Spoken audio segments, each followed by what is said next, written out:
ओम शांति।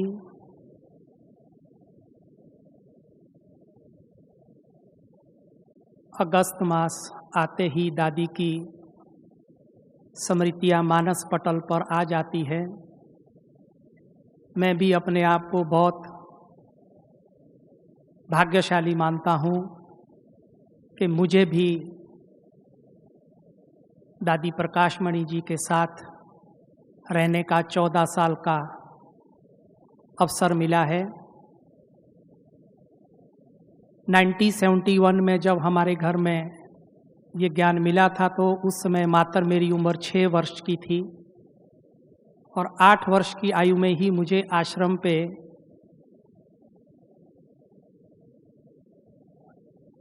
ले जाने के लिए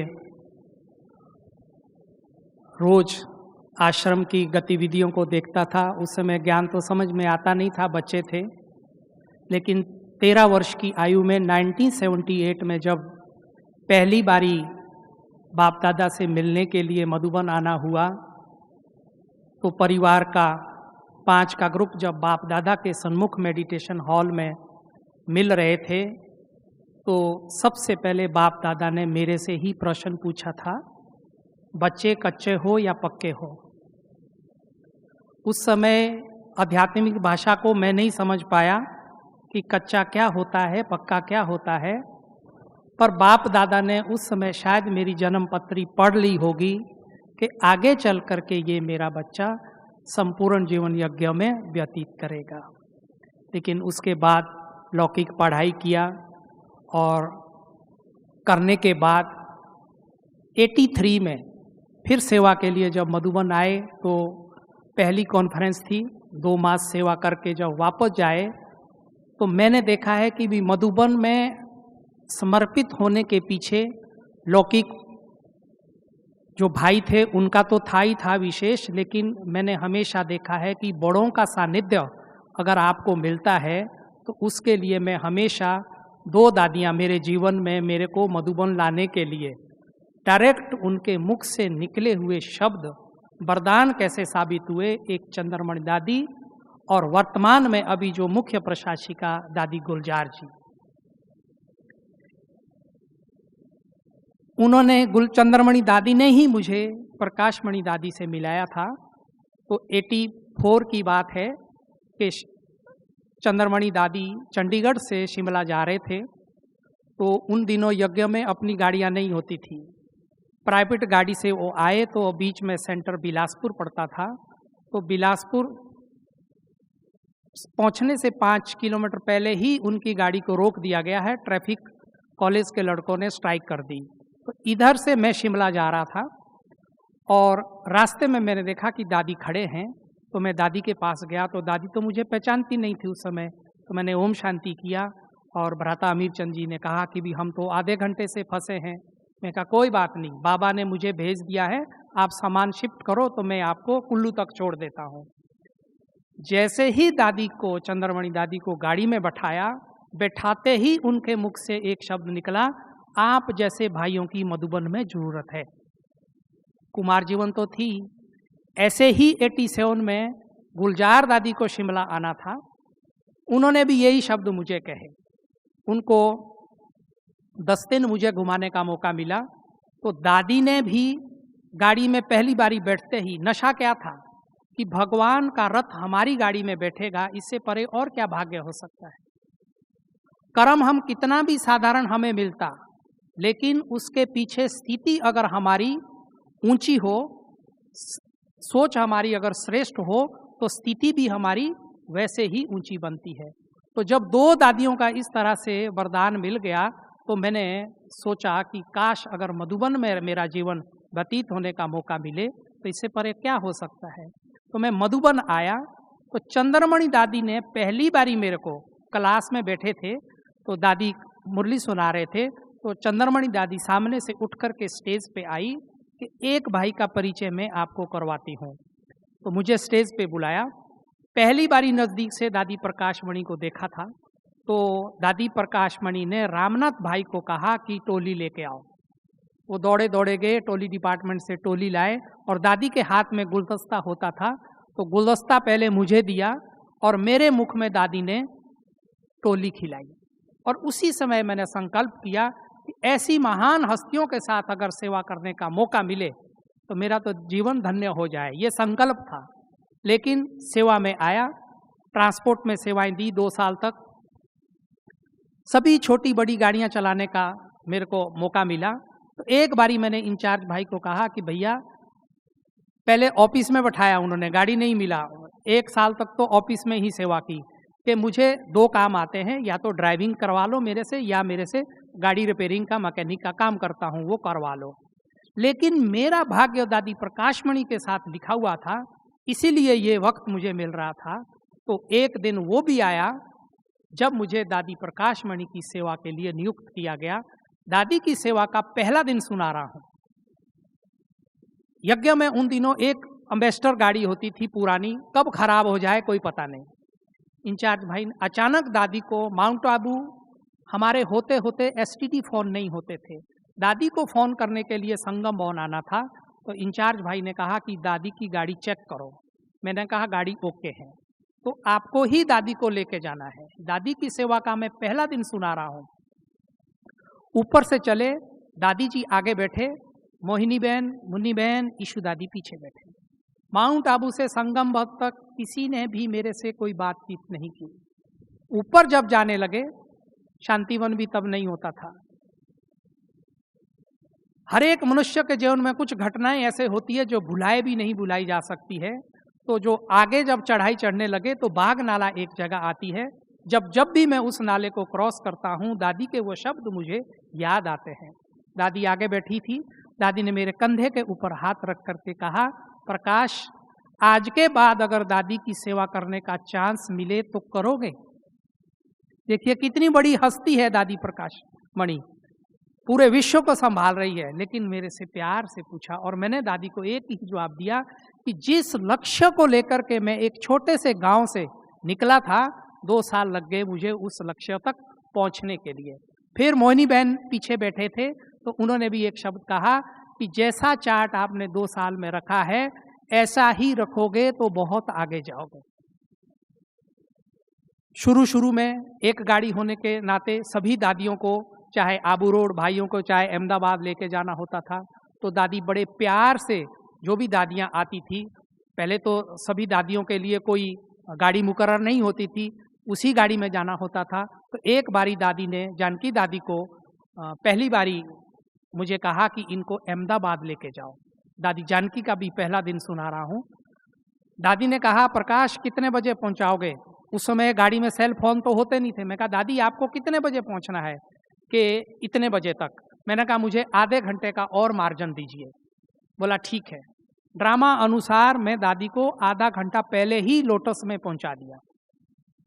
फिर वहां से दादी पूरे देश विदेश के लिए फोन करे, मेरे पास टाइम है, ये तो मैं इसीलिए फोन कर रही हूं कि प्रकाश भाई मेरे को टाइम से लेके आया। उसका रिटर्न देखिए, जब वापस दादी लंदन से आई तो बाप दादा से मिलन हो रहा था ओम शांति भवन में।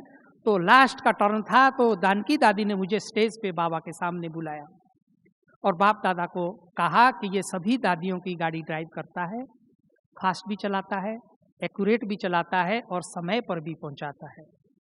अब देखिए ऑल माइटी अथॉरिटी ने मुझे क्या वरदान दिया। बाबा ने कहा, बच्चे, सभी दादियों की जिंदगी आपके हाथ में है।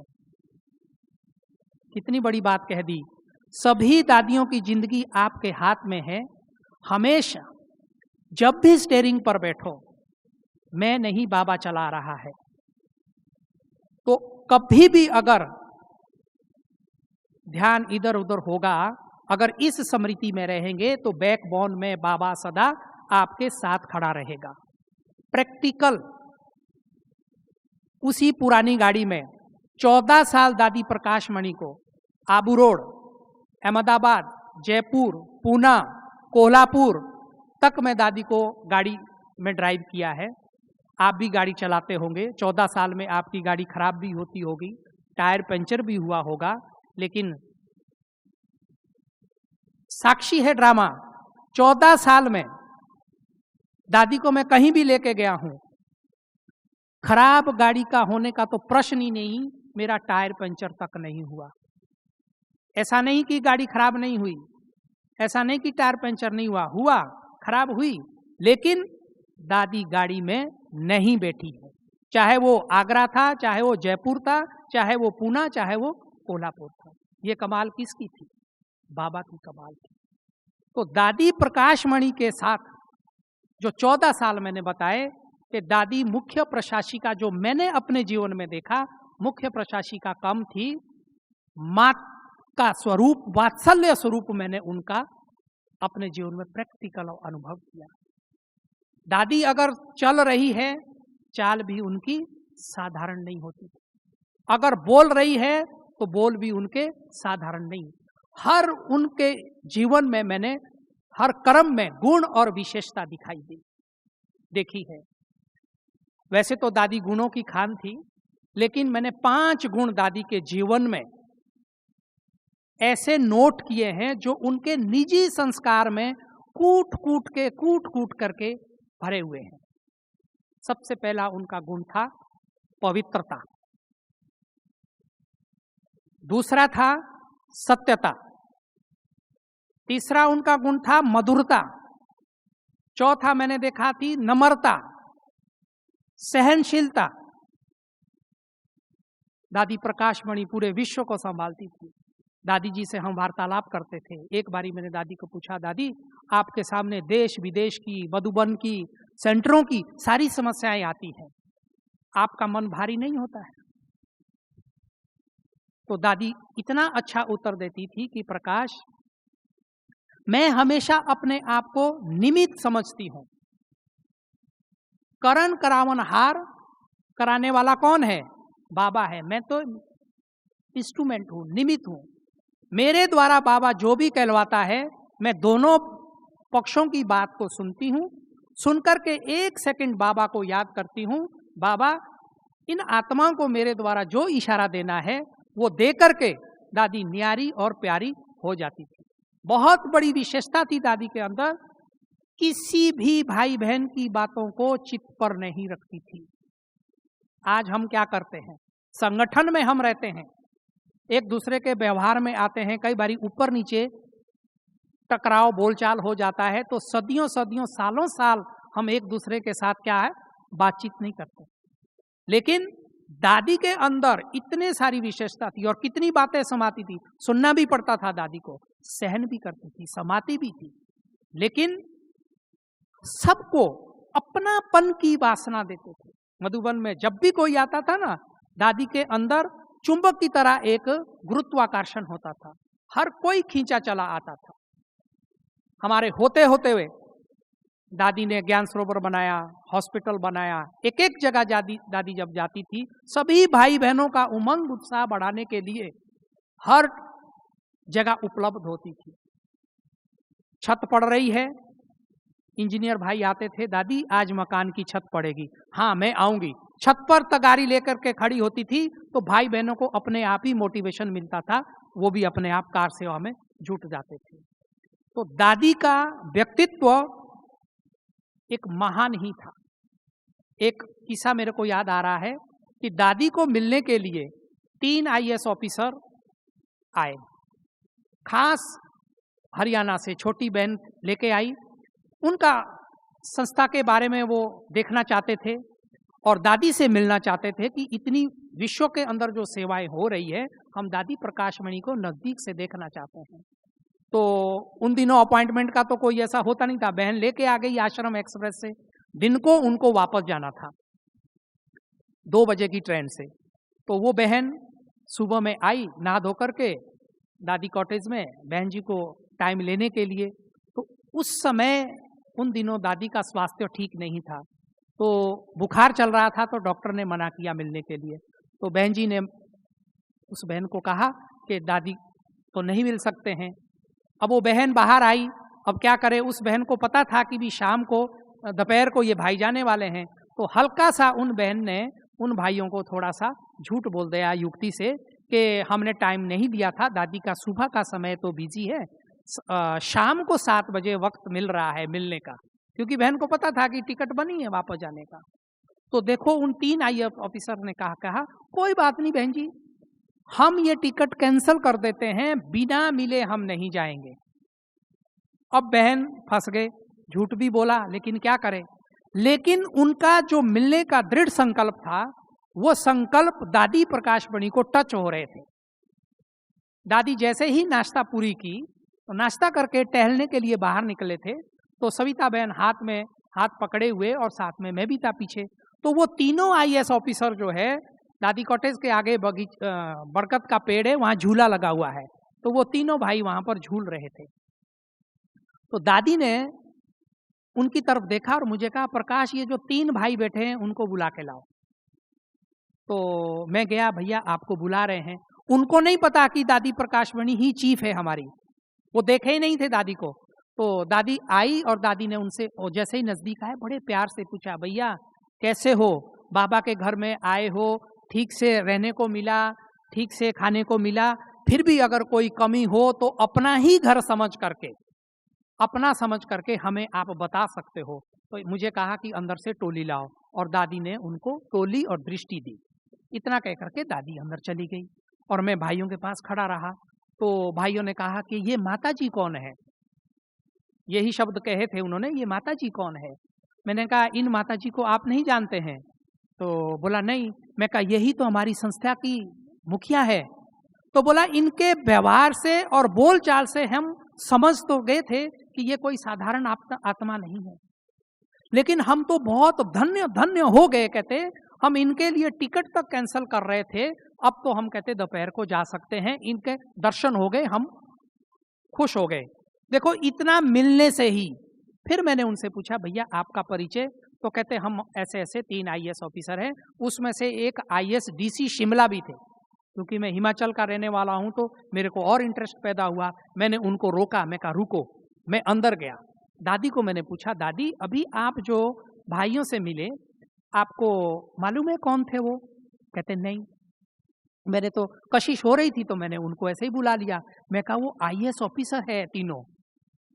दादी को पता था छोटों से कैसे मिलना है, बड़ों से कैसे मिलना है, तो अंदर बुला लिया और इतने प्यार से उनसे मिले, संस्था की गतिविधियां, अपना परिचय दिया, उनको मेडिटेशन के लिए प्रेरित किया। तो वो और फिर मुन्नी बहन को कहा कि बाबा के घर से इनको अच्छे से अच्छी सौगात ला करके दो, और उनके दिल में गहरी छाप पड़ गई। इतनी देर को वो बहन ढूंढ रही भाइयों को कि भी कहाँ चले गए, और फिर उनको सौगात देने के बाद वो भाई कहते हैं कि दादी जी आप हमारी बहन से भी मिलो, वो हमको लेके आई है। इतनी देर को वो बहन भी आई। उसका नतीजा देखो कि एक आईएएस ने वहां जाकर के सेंटर के लिए फिर जमीन दी। तो दादी ने नजरों से निहाल करने की जो बातें हैं ना, कितने सारे भाई बहनों को इस तरह से नजरों से निहाल किया। तो इसलिए कहते हैं ना कि बड़ों की दुआएं, बड़ों की नजर आपके ऊपर पड़ती हैं तो वो आपका रास्ता बिल्कुल सहज सुगम हो जाता है। तो ऐसे मैंने देखा है कि दादी के सामने यज्ञ में बहुत सारी बातें भी आई है। दादी का एक स्लोगन होता था, निंदा हमारी जो करे मित्र हमारा सो। ये भावना मान करके चलो, जो भी निंदक है उसको मित्र बनाओ। तो ऐसा ही एक किस्सा और याद आ रहा है।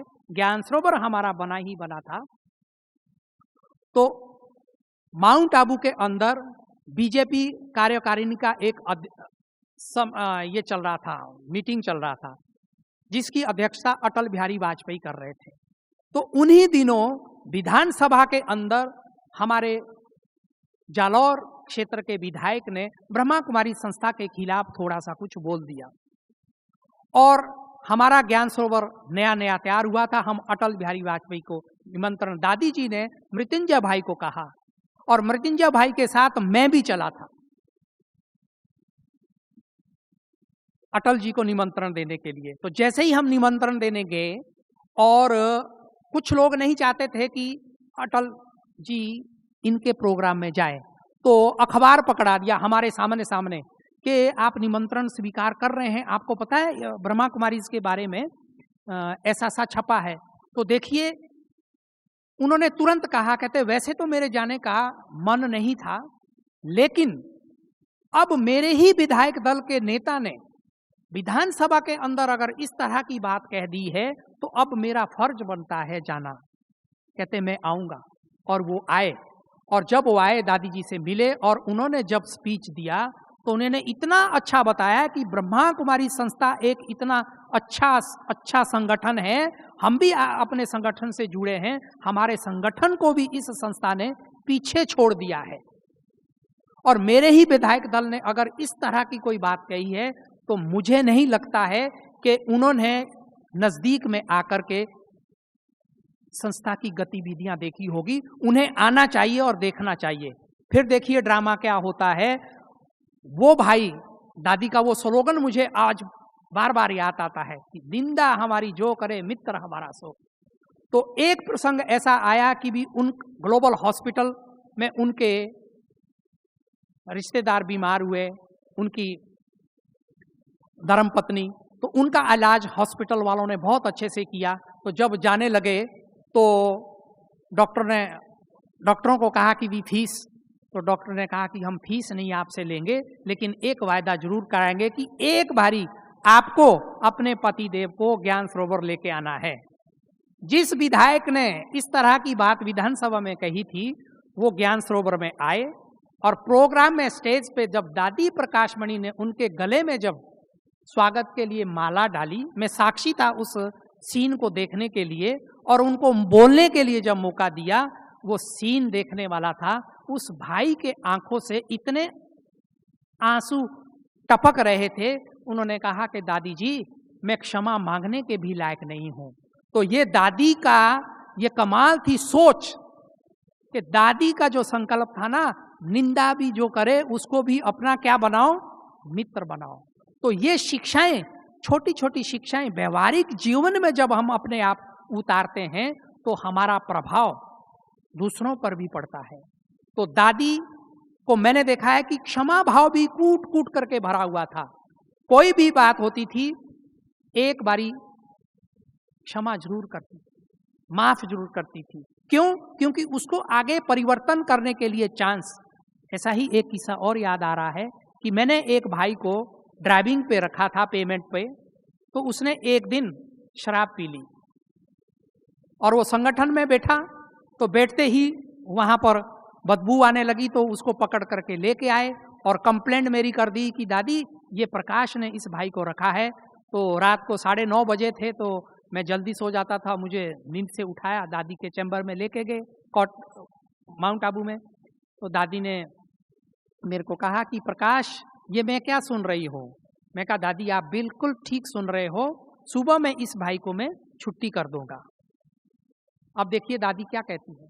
दादी ने कहा मैंने आपको इसीलिए नहीं बुलाया है, मैंने आपको इसीलिए बुलाया है कि इसने पहली बारी भूल की है, इसको एक चांस मिलना चाहिए। फिर मेरे मन में आया कि देखिए दादी की दृष्टि कितनी महान है सबके प्रति। हम लोग समर्पित भी अगर कोई भूल करते हैं उसको तो माफी देती ही देती है, लेकिन दूसरे लोगों के प्रति भी दादी का दृष्टिकोण कितना ऊंचा है। तो इसीलिए दादी पूरे विश्व की दादी, पूरे विश्व के भाई बहनों का दिल जीता। और दादी हमेशा एक बात मुझे कहती थी गाड़ी में कि प्रकाश 4 लोग हम गाड़ी में बैठे हैं, हमारे सामने पूरी बहुत सारी समस्याएं आती है, दादी के सामने बहुत सारी चर्चाएं भी होती है, कोई भी बात बाहर नहीं जानी है चाहिए। तो आज्ञाकारी वफादार बनकर के उस बातों को वहीं के वहीं हम संभाल लेते थे, पता भी नहीं चले कि भी क्या हो रहा है। तो मैंने देखा है कि दादी ने हमारे को एवरेडी का पाठ भी पक्का कराया। हमेशा कहते जब भी सफर पे जाओ, 1 दिन के लिए जाना है तो 4 दिन के कपड़े लेके जाना है। एक बारी दादी ने मुझे मोहिनी बहन को के साथ भावनगर भेजा कि 2 दिन के लिए जाना है, 2 दिन के कपड़े लेके जाओ। चंद्रमणि दादी और मोहिनी बहन गई, तो वहाँ की कोई समस्या थी, तो 1 दिन के लिए गए थे। तो सच में हम 2 जोड़े कपड़े लेके गए थे, 3 जोड़े। अब 1 दिन, 2 दिन, 3 दिन, 4 दिन, 5 दिन हमारे को 6 दिन रुकना पड़ा वहाँ पे। जब वापस आए तो दादी ने कहा कि आगे से जब भी जाओ 6-7 जोड़े आपके अटैची में पड़े रहने चाहिए। तो बाबा दादी को किस तरह से ये बातें हमारे से करवाते। तो एक प्रसंग अब और कराता हूँ, सुनाता हूँ, समय हो रहा है। एक बारी दादी जी को पूना कोल्हापुर जाना था। शुरू में दादी जी को कमर में बहुत दर्द होती थी, तो मैंने दादी के लिए टाटा स्टेट ऐसे बना रखी थी जिसमें दादी सो के जाती थी। तो मधुबन से कोई प्लान नहीं था हमारा जाना। जब हम चलने लगे तो दादी नकीलेक होके जाती थी तो बतखों को देखती थी, तो मेरी गाड़ी की स्पीड थोड़ा फास्ट थी। तो मोहिनी बहन के मुख से निकला, प्रकाश तुम तो ऐसे गाड़ी लेके जा रहा हो जैसे अभी तेरे को पूना और कोल्हापुर पहुंचना हो।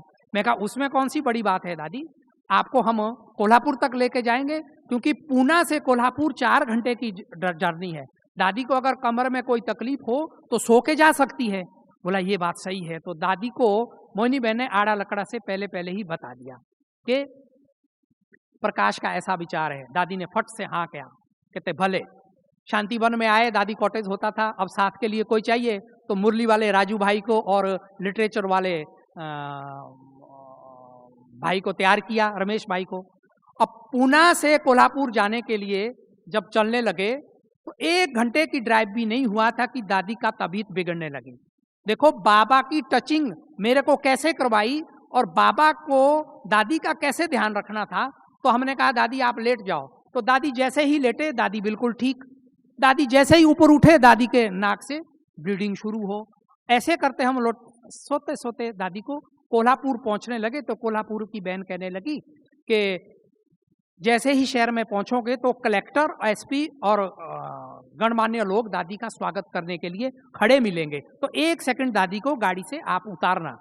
अब हमारे लिए समस्या, दादी जैसे ही उठे ब्लीडिंग शुरू हो जाए, क्या करें। लेकिन कमाल बाबा की, जैसे ही वहां पहुंचे दादी बोले मैं उतरूंगी, और उतरी और अभिवादन स्वीकार किया, कोई ब्लीडिंग नहीं। और वो गाड़ी में जैसे ही दादी बैठी और ब्लीडिंग शुरू। Wonderful scene. और फिर जब जाने लगे सेंटर पे पहुंचे, आपको पता है दादियां जब सेंटर पे पहुंचती है तो कितने सारे भाई बहने खड़े। तो हमने कहा कि भाई इस प्रोग्राम को शॉर्ट करो, दादी का स्वास्थ्य ठीक नहीं है। लेकिन दादी सबसे मिलकर के अपने कमरे में गई, रेस्ट किया। अब रमेश भाई भी हमारे साथ थे। पहला प्रोग्राम हमने उस समय देखा, यज्ञ के अंदर 20,000 किसानों को पूना वाली बहन, सुंदरी बहन ने और सुनदा बहन ने इकट्ठा किया था। और दादी ने सवेरे रमेश भाई को कहा कि रमेश भाई आप पहले प्रोग्राम शुरू करेंगे, दादी समय पे जो टाइम देंगे उस पे आएंगे। और दादी को नाश्ते के बाद में ही, नाश्ता करते करते ही ब्लीडिंग शुरू। अब चिंता प्रोग्राम कैसे हो, लेकिन प्रोग्राम किसका था, बाबा का था। जैसे ही जो टाइम दादी को दिया, दादी स्टेज पे गई। 45 मिनट तक दादी ने भाषण दिया। भाषण पूरा देते ही वीआईपी गए स्टेज पे, सौगात लेते लेते लेते दादी को फिर ब्लीडिंग शुरू हो गई। सेंटर पे लाए, फिर दादी को फिर सोते सोते हम लेके गए पूना से। फिर फ्लाइट में जब बॉम्बे आना था, पूना में जैसे ही दादी को उतारा तो दादी ने दिल से, प्रकाश थैंक्स, अगर आप गाड़ी नहीं लाए होते तो दादी की क्या हालत होती है। मैं कहा नहीं दादी, ये तो बाबा साथ में है, बाबा का वरदान साथ में था, और आपकी त्याग, तपस्या और सेवा ये विश्व को लिए एक प्रेरणा थी। दादी ने कितना बड़ा संगठन तैयार किया, पूरे विश्व के अंदर मातृ शक्ति को एक नया आयाम दिया कि पूरे विश्व में इस संगठन को ऊंचाइयों तक पहुंचाने के लिए दादी ने बहुत बड़ा योगदान रहा है। दादी का निमित्त, निर्माण और निर्मल। दादी जब अव्यक्त हुई थी, अंत में समय हो रहा है, अंत का वो सीन मुझे याद आता है। 21 अगस्त की बात है, 8:45 बजे मैं दादी के पास जाता हूँ। गुप्ता जी अंदर है, मुन्नी बहन थी, नर्सें थी, चेकिंग हो गया था। मैं गेट पे ही दादी को, गुप्ता जी ने कहा दादी देखो कौन मिलने आया है। तो दादी ने दृष्टि दिया और मुझे इस तरह से बुलाया। मैं नहीं गया। फिर 2 मिनट के बाद दादी ने दृष्टि दिया और ऐसे करके बुलाया। गुप्ता जी ने कहा कि जाओ दादी नजदीक बुला रही है।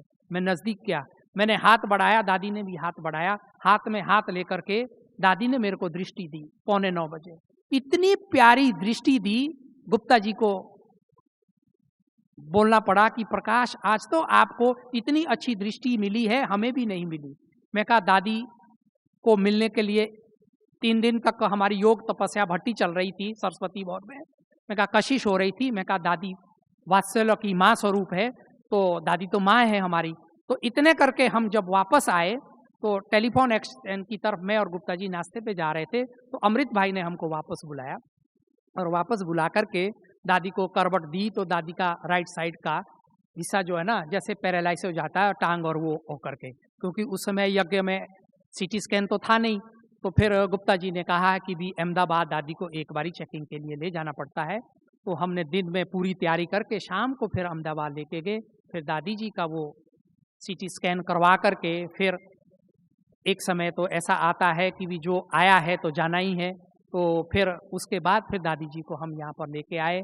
तो 25 अगस्त को भी दादी जब जाने का समय हुआ तो हम वहीं पर थे। कर्मातीत की अवस्था आज दिन तक हमने किताबों में पढ़ी थी, प्रैक्टिकल में हमने देखा दादी जी कर्मातीत अवस्था को कैसे प्राप्त हुई है।